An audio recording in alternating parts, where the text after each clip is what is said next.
নলবাৰীত জীৱিকা বহুমুখী সমবায় সমিতিৰ কাৰ্যালয় মুকলি।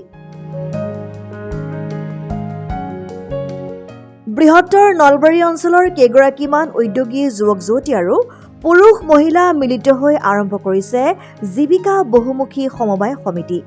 বৃহস্পতিবাৰে নলবাৰী চহৰৰ বৰমা ৰোডত সমিতিৰ কাৰ্যালয় গৃহটো উদ্ঘাটন কৰা হয়। কাৰ্যালয় গৃহটো ফিটা কাটি আনুষ্ঠানিকভাৱে উদ্ঘাটন কৰে জ্যেষ্ঠ সাংবাদিক তথা অসম টাইমৰ পৰিচালন সঞ্চালক কমলেশ শৰ্মাই। তাৰ পিছতে কাৰ্যালয়ত সমিতিৰ প্ৰাৰম্ভিক সাধাৰণ সভা অনুষ্ঠিত হয়। অধিবক্তা ক্ষিতিশ তালুকদাৰৰ সভাপতিত্বত অনুষ্ঠিত সভাৰ প্ৰাক মুহূৰ্তত বন্তি প্ৰজ্বলন কৰে বিশিষ্ট লেখক শিক্ষাবিদ ৰফিউল হুছেইন বৰুৱাই। সভাত পৰ্যবেক্ষক হিচাপে উপস্থিত থকা অসম চৰকাৰৰ সমবায় বিভাগৰ জ্যেষ্ঠ পৰিদৰ্শক ফাইজুৰ ৰহমান চৌধুৰীয়ে বহুমুখী সমবায় সন্দৰ্ভত বিভিন্ন দিহা পৰামৰ্শ আগবঢ়ায়।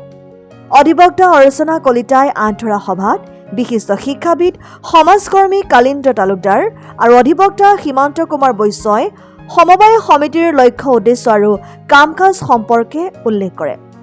মূল উদ্যোক্তা মৃদুল মজুমদাৰে বহুমুখী সমবায় সমিতিখনৰ অংশীদাৰ লৈ থকা হৈছে বুলি প্ৰকাশ কৰে।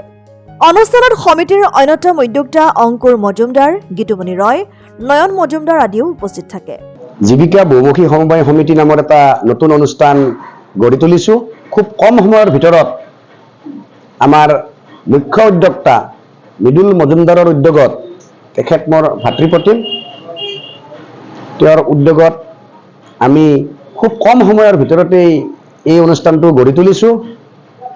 আজি প্ৰাৰম্ভিক প্ৰক্ৰিয়া হিচাপে সমবায় সমিতিৰ তৰফৰ পৰা চৰকাৰীভাৱে বিভাগীয়ভাৱে জ্যেষ্ঠ পৰিদৰ্শক সহিতে আৰু এজন উপপৰিদৰ্শক আহি আমাৰ মাজত উপস্থিত হৈছেহি। তেখেতসকলে আমাৰ এই যিটো জীৱিকা বহুমুখী সমবায় সমিতি আমি গঠন কৰিলোঁ, এই গঠন প্ৰক্ৰিয়াটোৰ লগতে আমাৰ যিখিনি নীতি নিয়মৰ মাজেৰে এটা ছ'চাইটি আগবাঢ়ে, ইয়াত যিখিনি আইনগত কথা আছে, ইয়াৰ যিখিনি অন্যান্য নীতি নিয়ম আছে, আনুষংগিক যিখিনি কথা বতৰা আছে, এই গোটেই দিশটো পুংখানুপুংখভাৱে নিৰীক্ষণ কৰাৰ কাৰণে জ্যেষ্ঠ পৰিদৰ্শক ফাইজুৰ ৰহমান ডাঙৰীয়া আহি আমাৰ মাজত উপস্থিত হৈছে। তেখেতে ইতিমধ্যে আমাৰ গোটেই প্ৰক্ৰিয়াটো পুংখানুপুংখভাৱে আমি আমন্ত্ৰণ কৰিছোঁ নলবাৰী সমাজ জীৱনৰ লগত জড়িত বিশিষ্ট ব্যক্তি কেইগৰাকীক মাতিছোঁ। তেখেতসকল আহি উপস্থিত হৈছে। তেখেতসকল আমাক দিহা পৰামৰ্শ কৰিছে। এই যে জীৱিকা বহু যে আমি গঠন কৰিছোঁ, এইটো আমি গঠন কৰিছোঁ যদিও ইয়াত ৰাইজৰ, বিশেষকৈ নলবাৰীৰ ৰাইজৰ সহায় সহযোগিতা আমাক লাগিব। ৰাইজৰ সহায় সহযোগিতাৰ জৰিয়তে আমি চেষ্টা কৰিম অনাগত দিনত যাতে আৰ্থ সামাজিক ক্ষেত্ৰত এই ছ'চাইটিৰ তৰফৰ পৰা আমি ক্ষুদ্ৰতম হ'লেও এই সমাজ জীৱনলৈ অৰিহণা যোগাব পাৰোঁ।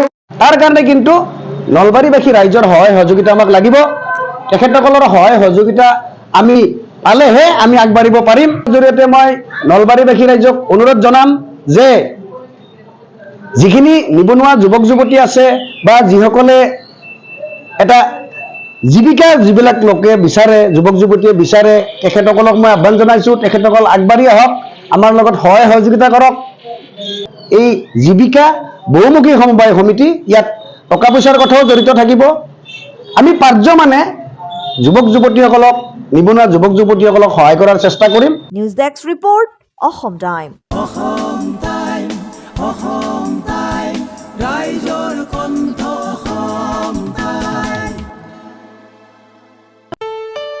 ঘৰত আনন্দ আৰু সম্পৰ্কৰ চমক বজাই ৰাখিবলৈ জৰুৰী হৈছে সকলো আনন্দময় মুহূৰ্তত মৰমৰ উপহাৰ দিয়াটো। সেইবাবে মধুশ্ৰী জুৱেলাৰ্ছে আনিছে সকলো ৰঙীন ক্ষণৰ বাবে বিশেষ গহনা। হীৰাৰে হওক, সোণৰে হওক বা ৰূপৰে হওক, শ্ৰেষ্ঠ ডিজাইনছ আৰু হলমাৰ্কযুক্ত গহনাই ৰাখে সম্পৰ্কক নিখুঁত। তেনেহ'লে আজিয়ে আনক আনন্দ মধুশ্ৰী জুৱেলাৰ্ছৰ সৈতে। যোগাযোগ কৰক 7002800341 নাইবা ভিজিট কৰক LNB ৰোড, নলবাৰী, অসম।